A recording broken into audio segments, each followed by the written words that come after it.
So Rasulullah said, if something doesn't go as planned, a musibah happens, then do not say if. What does it mean if?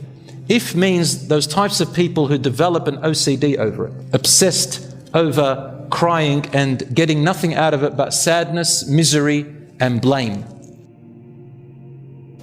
What is a believer? How does Allah subhanahu wa ta'ala describe a believer, and what does Allah and His Messenger teach us in building ourselves? How should a believer have a relationship with his or herself? How do you love yourself? How do you honor yourself? You must build yourself. Your body is a trust. Your mind is a trust. Your wealth is a trust. Your life is a trust.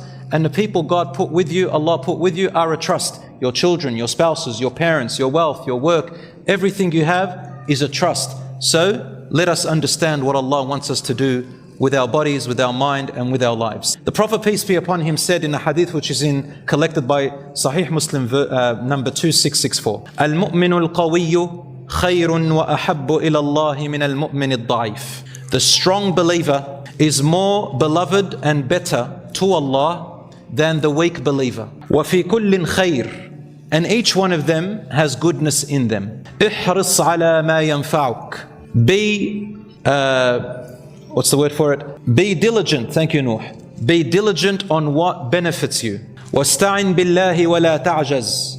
Always work and act by seeking Allah's assistance. Always make dua, seeking Allah's assistance. Wa la ta'jaz, and do not become paralyzed. Do not become paralyzed. وَإِنْ أَصَابَكَ شَيْءٌ فَلَا تَقُلْ لَوْ أَنِّي فَعَلْتُ كَانَ كَذَا وَكَذَا. But if something, a calamity were to befall you, something that was unexpected, that hurt you, not according to your goals, happened, a tragedy, a calamity befalls you, do not resort to start saying and repeating, if only I did this or that, such and such a thing would have happened. وَلَكِنْ قُلْ قَدَّرَ اللَّهُ وَمَا شَاءَ فَعَلْ. Instead say, Allah has pre-measured, and what He wills He does. فَإِنَّ لَوْ تَفْتَحُ عَمَلَ الشَّيْطَانِ.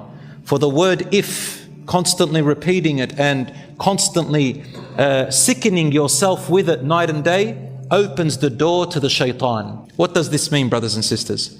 A strong believer, the ulama talked about two types of things that make you strong. The first one is your connection with Allah. So your iman strong, there's no doubt. But the correct meaning, which the majority of the scholars talked about, including Imam al-Nawawi and others, they said a strong believer is the one who builds his or her resources, their skills, their knowledge, their health, looks after their health, strong mind, has good friends around them, builds their character. Such a person is a strong believer.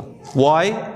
Because a strong believer, he said, is more beneficial and more beloved to Allah because they serve more, they can help more, they can produce more, they can assist more. They are not beggars, they are givers. They are not weak, they are strong. Than the weak believer, a weak believer who doesn't have many resources, doesn't build their skills, doesn't build their knowledge much, and rather becomes dependent on society and the community.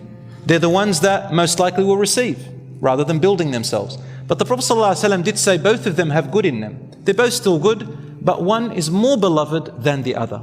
Allah loves the strong believer and loves the weak believer, meaning the resourceful believer and the non-resourceful believer. But the resourceful believer who has strength is better and more beloved to Allah because they can help more. And the Prophet ﷺ said, خَيْرُ النَّاسِ أَنْفَعُهُمْ لِلنَّاسِ. The best of the people is the one who is most beneficial to people. So an incapacitated person becomes a burden and a beggar, whereas a person with strength gives. There is a story about a man who went out to seek his rizq, his provision. So he left his town seeking work and skills and so on to make money.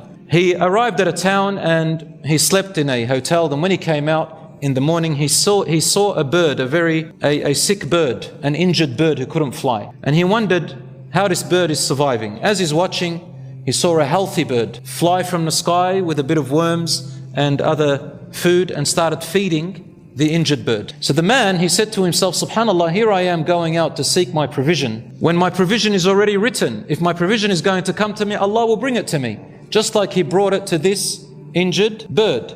So he packed his bags and decided to go back to his town. He says, khalas, my provision is written.